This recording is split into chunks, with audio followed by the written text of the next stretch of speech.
வணக்கம் மக்களே, this is your bye Yash on brandy news. தேர்தல் தேதி ஏப்ரல் 23ன்னு ஃபிக்ஸ் ஆன உடனே திமுகவோட வார் ரூம் இப்போ ஃபயரிங் மோடுக்கு மாறிடுச்சு பாஸ்.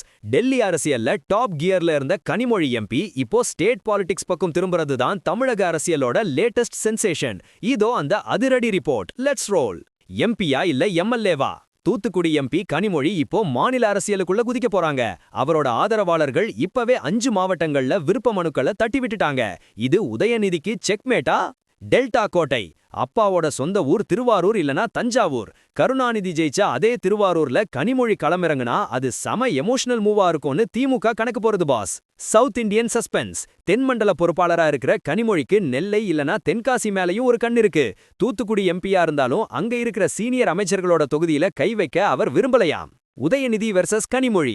ஸ்டாலினுக்கு அப்புறம் உதயநிதி தான் முதல்வர் வேட்பாளர்னு இருக்கிறப்போ கனிமொழியின் இந்த என்ட்ரி திமுகவுக்குள்ள ஒரு சில்ல ஷாக்க கொடுத்திருக்கு பாஸ். இது வாரிசு அரசியலா இல்ல பவர் பாலிடிக்ஸா? தூத்துக்குடி ட்விஸ்ட். கீதா ஜீவன், அனிதா ராதாகிருஷ்ணன் தூத்துக்குடி கோட்டையில ஸ்ட்ராங்கான ஆளுங்க இருக்காங்க. அதனால தான் கனிமொழி சேஃபான வேற ஒரு தொகுதியை தேடுறதா ஒரு டாக் ஓடுது. தலைவர் கொடுப்பாரா அனுமதி? கனிமொழியின் மாநில அரசியல் ஆசைக்கு முதல்வர் ஸ்டாலின் பச்சை கொடி காட்டுவாரா இல்ல டெல்லிக்கே திரும்பி போங்கன்னு சொல்லுவாரா?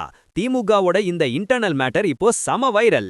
தேர்தல் தேதி கன்ஃபார்ம். ஏப்ரல் 23 எலெக்ஷன், மே 4 ரிசல்ட். டைம் ரொம்ப கம்மி, ஆனா ட்விஸ்ட் ரொம்ப அதிகம். நேர்காணல் இன்னைக்கு ஸ்டார்ட் ஆகுது. யாரெல்லாம் தேருவாங்கன்னு பாப்போம். திமுகவோட இந்த சீட் பாலிடிக்ஸ பாக்கும்போது எனக்கு அந்த ஒரு மாஸ் பஞ்ச் தான் ஞாபகம் வருது. வெற்றி பெறது முக்கியம் இல்ல, அந்த வெற்றிய தக்க வச்சுக்கிறது தான் ரொம்ப முக்கியம். இப்போ ஜெயிக்க போறது யாருன்னு இன்னும் கொஞ்ச நாள்ல தெரிஞ்சிடும் பாஸ். கனிமொழிக்கு ஸ்டேட் பாலிடிக்ஸ் கை கொடுக்குமா இல்ல டெல்லி தான் கதின்னு ஆகுமா? பொறுத்திருந்து பாப்போம். இது உங்கள் யாஷ் பிராண்டி செய்திகளுக்காக. உண்மைய லவுடா சொல்வோம், குயிக்கா சொல்வோம். News is temporary but the vibe is permanent. ஒரு விசில் போடுங்க boss. Catch you on the flip side.